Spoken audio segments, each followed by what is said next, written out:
우리는 모두 사순절 넷째 주 주일을 보내고 있습니다. 나눠드린 사순절 성경 읽기표를 따라서 예수 그리스도와 성령과 함께 동행해 가시기를 바라겠습니다.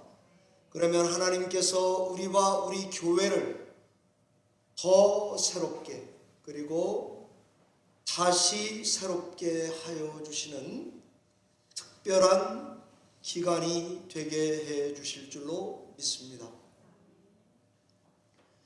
누가 뭐래도 십자가는 우리 기독교 신앙의 대표적인 상징입니다. 여기 예배당 정중앙 제 머리 위에 걸려있는 저 십자가는 우리 기독교 신앙의 대표 브랜드요, 로고와도 같지 않습니까? 그럼 도대체 왜 이렇게 된 것입니까? 그 이유는 무엇보다 우리 기독교 신앙이라고 하는 것은 바로 예수 그리스도를 나의 주, 나의 하나님이다 라고 고백하는 신앙이기 때문입니다. 우린 다 베드로처럼 마태복음 16장 16절에 주는 그리스도시요 살아계신 하나님의 아들입니다 라고 고백합니다. 우리는 다 바울 사도처럼 갈라디아서 2장 20절에 내가 그리스도와 함께 십자가에 못 박혔나니 그런즉 이제는 내가 산 것이 아니요 오직 내 안에 그리스도께서 사는 것이라. 이제 내가 육체 가운데 사는 것은 나를 사랑하사 나를 위하여 자기 자신을 버리신 하나님의 아들을 믿는 믿음 안에서 사는 것이라 라고 우리도 똑같이 고백하게 되었습니다. 아멘입니다. 100번 1000번 아멘입니다. 백골이 진토되어 넋이라도 있고 없고 임향한 일편단심이야 가실 줄이 있으랴 라고 우리도 고백해 볼 수 있게 되었으니 한 번 아멘은 영원한 아멘입니다. 우리는 예수를 주로 믿습니다. 하나님의 아들이라고 믿습니다. 나를 대신해 십자가에서 대속의 피를 흘려주셨다라고 분명히 믿습니다. 우리는 다 예수 그리스도가 날 위해 오셨고 죽으셨고 사셨고 승천해서 하나님의 우편에 앉아 우리 위에 중보하시고 계시며 이 땅에 반드시 다시 오실 거다라고 믿게 되었습니다. 이게 꼭 믿어져야 합니다.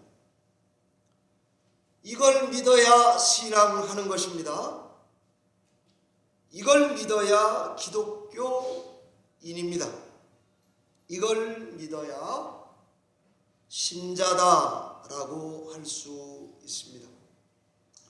이 십자가가 우리 기독교 신앙의 상징, 대표 브랜드, 로고 같이 된 데는 좀 더 깊은 고백을 담고 있을 뿐 아니라 우리를 영혼의 세계로 연결시켜 주는 부분이 있습니다. 그것은 예수님이 달려 돌아가신 이 십자가가 영원 전부터 플래닝, 계획되고 예정되었었다는 사실 때문입니다. 이것을 깨닫게 되면 정말 주체할 수 없는 엄청난 하나님의 사랑과 놀라운 하나님의 사랑 때문에 신비감을 느끼며 신앙생활을 안 해갈 수가 없게 됩니다. 그래서 이 땅의 먼지 같은 우리를 하늘의 영원하고 신비한 하나님의 사랑에다가 연결, 접촉시켜 주시고 우리를 새롭게 새 백성이 되게 해 주시는 것이죠. 이것이 십자가를 통한 일입니다. 하여튼 이런 고백이 우리는 아마 저희 예배하는 모든 성도님들이 거의 다 이해하게 하고 계실 거예요. 그리고 동의하고 계시고 어렴풋이 그게 다 믿어지고 계실 것입니다. 그래서 제가 어쩌면 우린 다 아멘의 아들, 딸들이다 라고 말할 수 있습니다. 이런 걸 잘 표현해 준 찬송가 304장이라고 저는 생각이 됩니다. 가사가 전혀 손톱만큼도 과장이 아닙니다. 그 크신 하나님의 사랑 말로 다 형용 못하네. 저 높고 높은 별을 넘어 이 낮고 낮은 땅 위에 죄 범한 영혼 구원하려고 그 아들 보내사 화목제물 삼으시고 죄 용서하셨네. 1절입니다. 2절은 괴로운 시절 다 지나고 땅 위에 영화 쇠할 때 주 믿지 않던 영혼들은 큰 소리 외쳐 울어도 주 믿는 성도들에게 큰 사랑 베푸사 우리의 죄 사했으니 그 은혜 잊을까. 3절입니다. 하늘을 두루마리 삼고 바다를 먹물로 삼아도 한없는 하나님의 사랑 다 기록할 수 없겠네. 하나님의 크신 사랑 그 어찌 다 쓸까. 저 하늘 높이 쌓아도 채우지 못하리. 하나님의 크신 사랑 측량 다 못하네. 영원히 변치 않는 사랑 성도여 찬양하세. 하나님의 사랑 만세입니다. 가사가 기가 막힙니다. 어떻게 이런 가사를 적을 수 있었을까? 어쩌면 성령을 받고 구원받고 난 이후에 지금 우리들의 마음을 어렴풋하고 뿌연데 그것을 정확하게 가사에 담아서 표현해 준 그런 찬송가라고 여겨집니다. 과장이 눈꼽만큼도 없습니다. 이걸 적은 성도는 분명히 성령의 강력한 역사를 체험하고 나서 새로워진 세상에서 이 시를 적었을 거라고 성령의 역사라고 저는 분명히 믿고 있습니다. 십자가가 우리 신자들에게 기독교의 상징이요 대표 브랜드가 된 데는 바로 이런 십자가에 대한 전혀 남다른 아주 특별한 신앙 고백 때문인 것입니다. 그렇습니다. 십자가가 영원 안에 예정되어 있었던, 그리고 아주 먼 옛날 하늘에서는 당신을 향한 계획 있었죠. 노래와 같은 하나님의 사랑의 영원함, 신비함을 담고 이 땅에서 부름받을 때까지 살아가는 우리에게 우리의 전 인격, 그리고 우리 영혼의 떨림, 그리고 노래가 되고 있다고 생각이 됩니다. 사도행전 2장 22절, 24절을 오늘 하나님께서 저희에게 주신 말씀 본문인데, 이 본문 말씀을 다 아실 것입니다. 오순절 성령 강림 사건 후에 사도 베드로가 한 설교입니다. 지금 이들은 성령을 체험했습니다. 하늘의 언어, 방언을 체험했습니다. 그야말로 따끈따끈합니다. 용광로와 같은 영혼이 되어 있습니다. 그런데 도대체 이게 무슨 일이란 말입니까? 이렇게 특이하고 역사적인 전무후무한 성령의 역사를 체험하고 난 이후에 역사나요 뒤로 돌이켜서 그리스도의 승천, 그리스도의 부활, 그리스도의 죽으심, 그리고 그의 이적과 가르침, 그리고 그의 나심을 다 역으로 따라가게 만들어줘서 오늘 일어난 성령의 역사가 왜 일어났는지 답을 하는 본문이기 때문입니다. 전무후무한 성령의 강림 사건을 이게 왜 일어났는가? 이 답을 요엘 선지자가 예언했던 마지막 날의 사인이라고 해석을 베드로 사도께서 하고 있습니다. 이 마지막 날 현상이 우리 중에 일어나는 것입니다. 예수 그리스도의 부활과 승천 때문에 성령의 역사로 인하여 예수 그리스도의 십자가를 다시 해석하게 된 것이죠. 하나님이 부활승천이라고 하는 이벤트를 우리 인간들에게 당신의 능력을 시위하려고 보여준 게 아닙니다.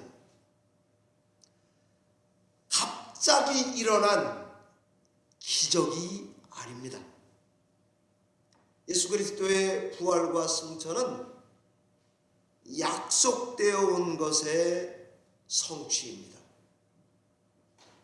성령이 온 것도 약속의 성취입니다.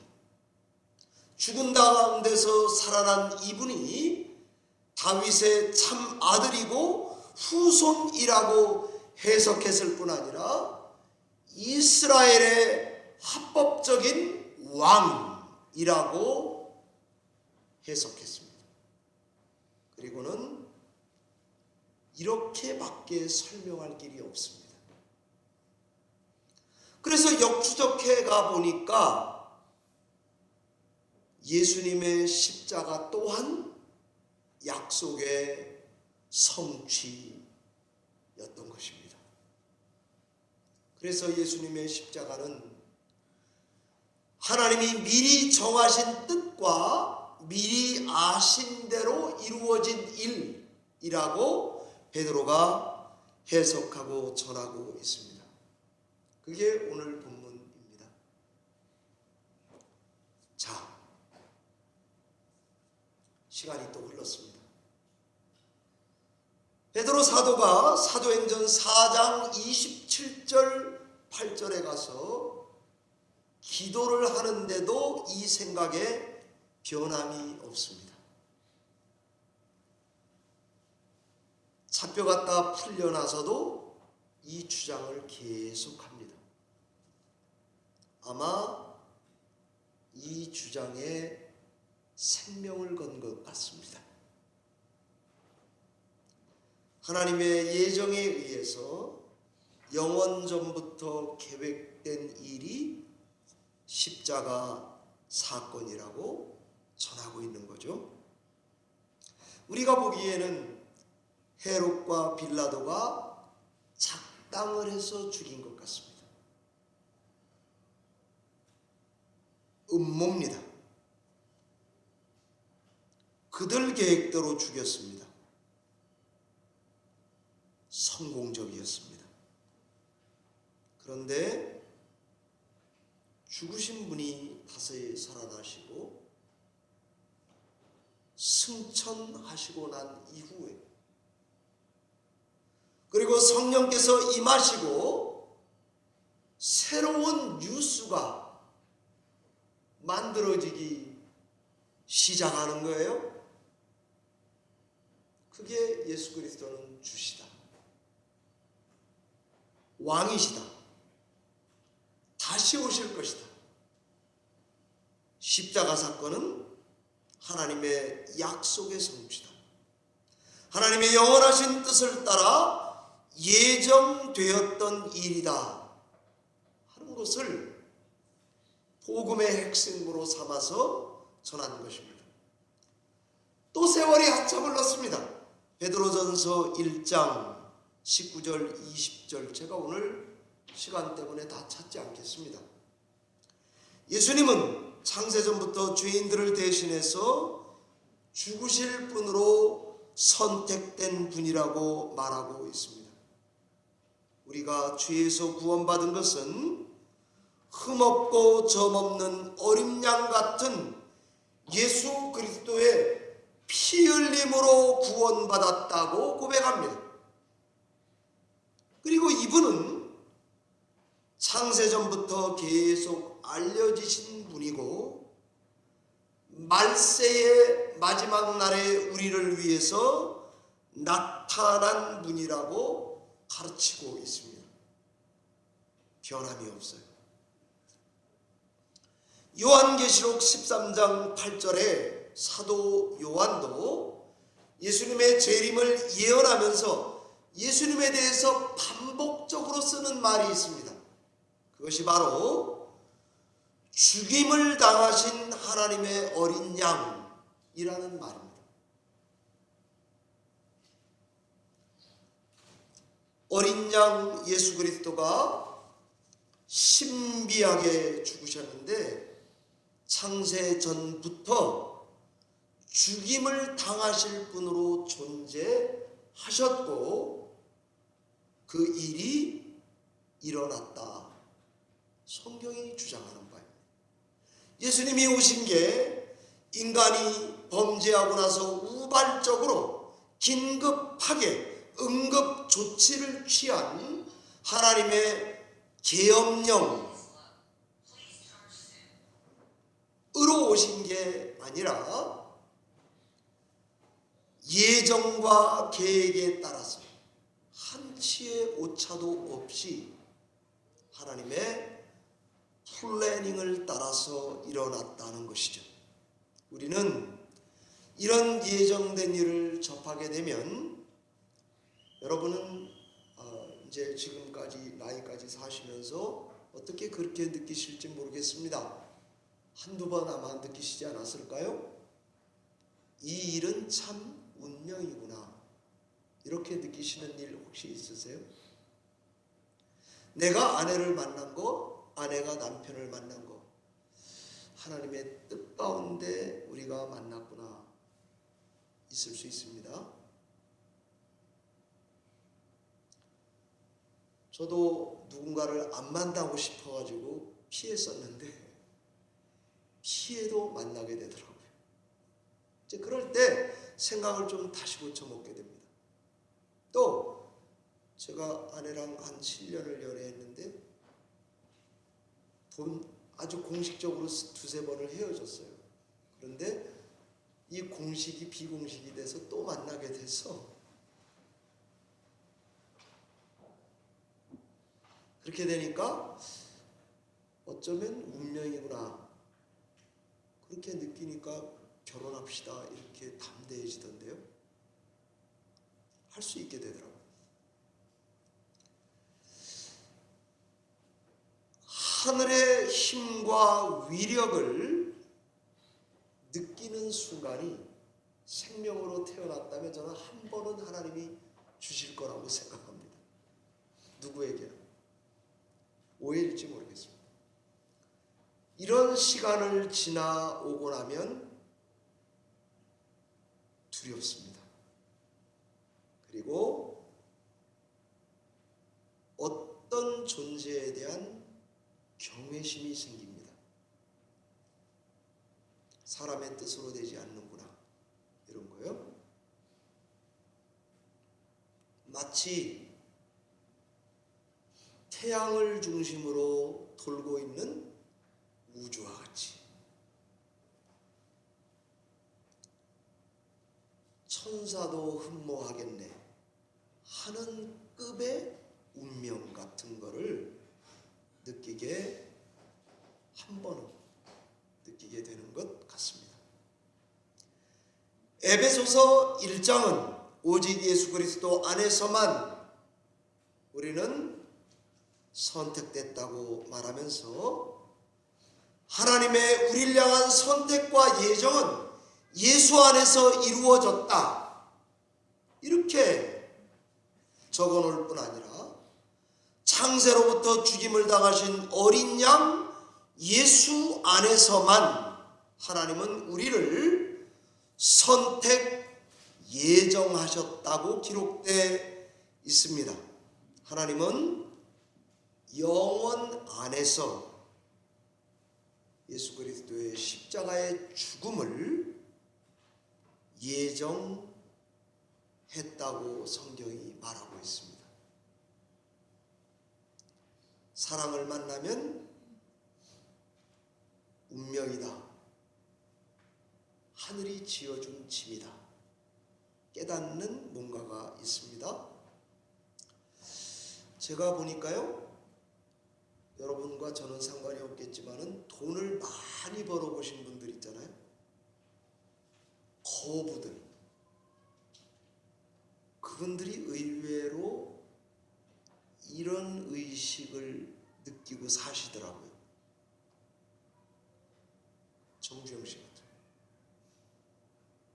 그리고는 내가 이걸 가지고 하늘을 두려워하여 쓰지 않으면 내가 벌 받는 놈이지. 그렇게 생각할 정도로 하늘이 찢어져서 돈이 떨어지는 것처럼 정말 그런 벼락을 한번 맞아봤으면 좋겠다고 생각하실지 모르겠지만 네, 그런 것과 같은 시간을 지나온 분들 중에 거부가 있는데 그 거부들이 얘기하는 거 보면 비슷한 톤들이 많더라고요. 저는 요새 저는 트럼프도 그런 종류의 사람 같아 보여요. 그래서 anyway. 그러고 나면 그분들이 돈 계산을 하고 돈을 쓰는 게 아니고 일종의 책임감, 사명을 느끼며 돈을 쓰더라고요. 경외심입니다. 자동적으로 사람을 가볍게 보지 않습니다. 존댓말을 하게 됩니다. 얼굴에, 행동에, 몸짓에, 추임새에 나타나고 하는 것을 봅니다.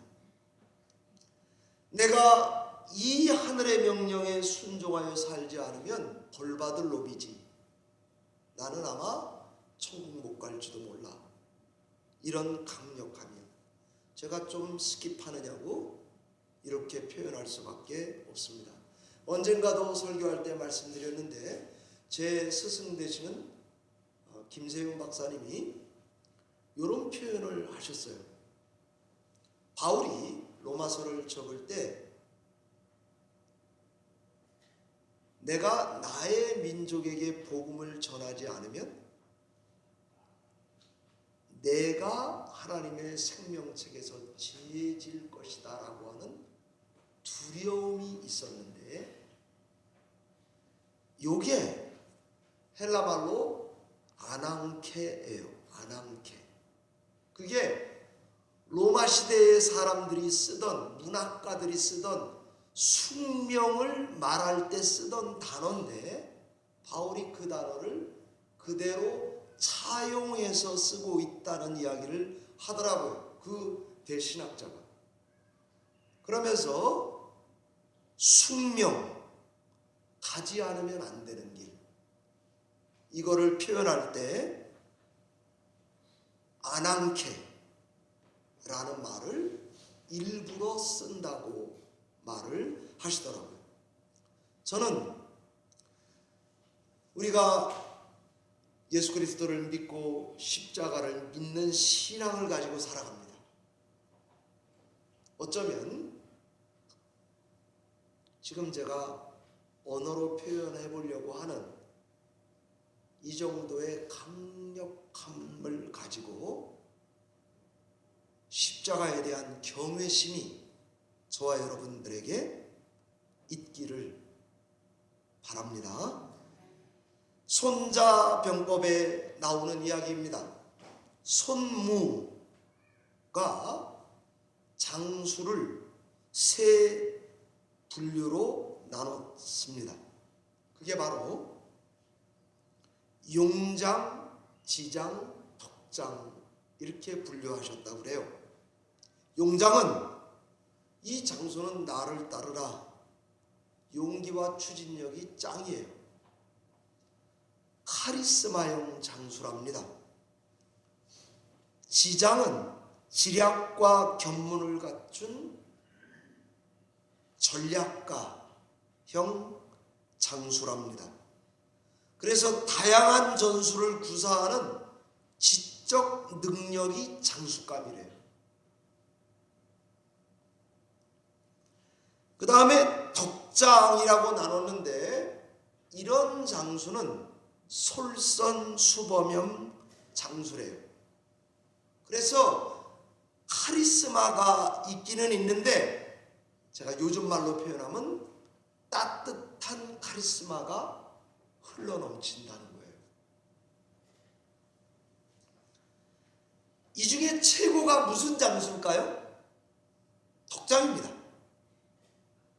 그런데 손무가 말하기를 용장은 지장을 이기지 못하고 지장은 덕장보다 한 수 아래이며, 그런데 이 덕장도 어쩔 도리가 없는 게 있는데, 그것이 어떻게 번역되는지 제가 모르겠습니다. 운장, 하늘이 주는 복, 운. 뭔가 좀 세상적인 해석 같죠? 그런데 운장에게는 어쩔 도리가 없대요. 덕장도. 그러면서 승리한 장수가 복장, 운장, 운과 복도 실력이라고 이렇게 보더라고요. 이 운장이란 말이 하늘의 뜻이라면 납작 엎드리는 장수가 되어야만 승리를 가져오는 장수가 된다는 것이죠. 하늘이 내는 진짜 장수라고 말할 수 있습니다. 어쩌면 우리가 십자가 신앙을 가지고 오늘 말씀이 영원 안에 예정된 십자가입니다. 십자가를 중심으로 신앙생활을 해갈 때에 저는 우리 교회 모든 성도님들이 십자가를 바라볼 때 이런 눈과 신앙의 세계가 이 땅에서 우리가 누리고 체험하면서 다 예수를 믿게 되시기를 바랍니다. 말씀을 맺겠습니다. 영원 안에 예정된 십자가는 신비 그 자체입니다. 알 수 없으니까요. 그래서 이는 우리 신자들로 하여금 정말 알 수 없기 때문에 일생을 노래를 부르면서 예수를 믿게 하는 신묘 오묘한 그 매력이, 이끌림이 그 안에 있는 것 같습니다. 여러분 이런 거 체험하지 않으세요? 애들을 기르다 보면 애들에게 사진을 보여줘요. 그러면 우리 이한이 정도 나이, 사랑이 정도 나이 애들 되면 엄마 아빠는 여기 있는데 난 어디 있어 이때 그런다고. 그러면 엄마가 여러 가지 말로 하잖아요. 다리 밑에서 주워왔다는 등. 그죠? 애는 이해가 안 가요. 난 어디 있냐고. 나도 여기 가족사진에 들어가야지. 그래서 엄마가 그 설명을 다 해줘요. 그래도 애가 나중에는 땡깡을 부려요. 운다고요. 그런 거 경험 안 해보셨어요? 애들이 그런 기간이 잠깐 있는 애들이 있더라고요. 그거 아무리 설명해도 모르더라고요. 그냥 크면 되더라고요. 질문도 안 하더라고요, 나중에. 그런데 어쩌면 제가 오늘 이 말씀의 결론을 맺으면서 이렇게 표현하는 것은 창세전 영원전부터 예정된 십자가는 가족 사진 안에 들어가 있는 나와 같습니다. 없다고 할 수 없습니다.